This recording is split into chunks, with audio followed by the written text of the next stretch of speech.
सरकार सत्तेत बसलेलं आहे, जे खोके सरकार आहे, ज्यांनी आमचं महाविकास आघाडीचं सरकार चोरलं. त्याचे सूत्रधार होते नरेंद्र मोदी आणि अमित शहा. एकेका आमदाराला 50-50 कोटी रुपये देऊन आमदारांना पळवलं आणि ते खालच्या खाली देवेंद्र फडणवीस आणि एकनाथ शिंदेनी केलं असं नाही. त्याचे सूत्रधार होते नरेंद्र मोदी आणि अमित शहा.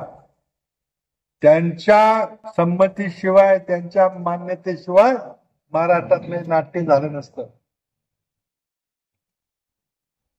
सगळ्या पक्षांतर बंदी कायदा तोडवला.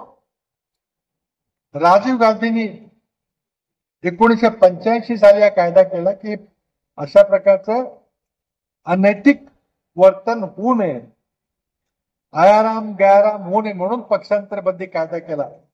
राजीव गांधींनी 1985 साली केला. तर पुढे दुर्दैवानं 2003 साली अटल बिहारी वाजपेयी आणि अरुण जेटलींनी हा कायदा बदलला. ते म्हणजे आम्ही आणखी कडक करतो कायदा, आणि ते अमेंडमेंट केलं 2003 साली. घटनेची दुरुस्ती केली आणि ती दुरुस्ती कायदा कडक करण्याकरता होते, पण त्याचं रूपांतर काय झालं आपण महाराष्ट्रात बघितलं. अक्षरशः पक्षांतर बंदी कायद्याची धुळगाण केली देवेंद्र फडणवीसने आणि त्या सहकार्य. सूत्रधार देवेंद्र फडणवीस आहे. मी एकनाथ शिंदे यांचं नाव घेत नाही आणि कोणाचं घेत नाही. देवेंद्र फडणवीस सूत्रधार आहे. त्यांनी अमित शहा आणि नरेंद्र मोदीला समजावून सांगितलं की आपल्याला केलं पाहिजे, महाराष्ट्रात आपण असं काही सत्तेत येणार नाही, आपल्याला असं काहीतरी चक्र फिरवावं लागेल. ते फिरलं. 50-50 कोटी रुपये तुम्ही त्याला दिले. त्या लोकांना रोख दिले 5-10 कोटी रुपये. काही नाही सांगितलं तुम्हाला निवडणुकीत मदत करतो.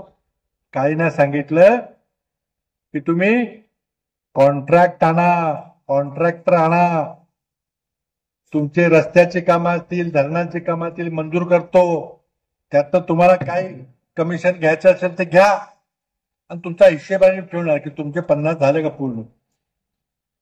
काही जणांनी सांगितलं बदल्या आणा, बदल्या, कलेक्टरचे बदले आणा, कमिशनरचे बदले आणा, काय ठरवा.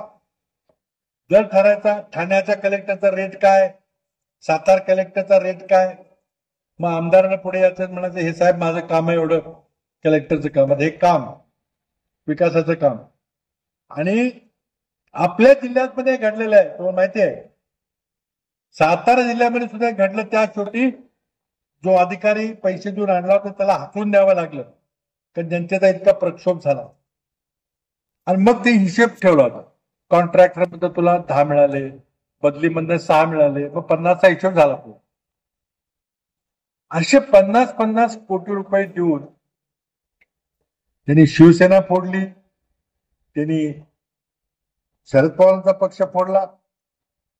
आणि आता हे अनैतिक सरकार, पापात निर्माण झालं सरकार आज महाराष्ट्रात काम करते आणि सगळा भ्रष्टाचार झालेला आहे.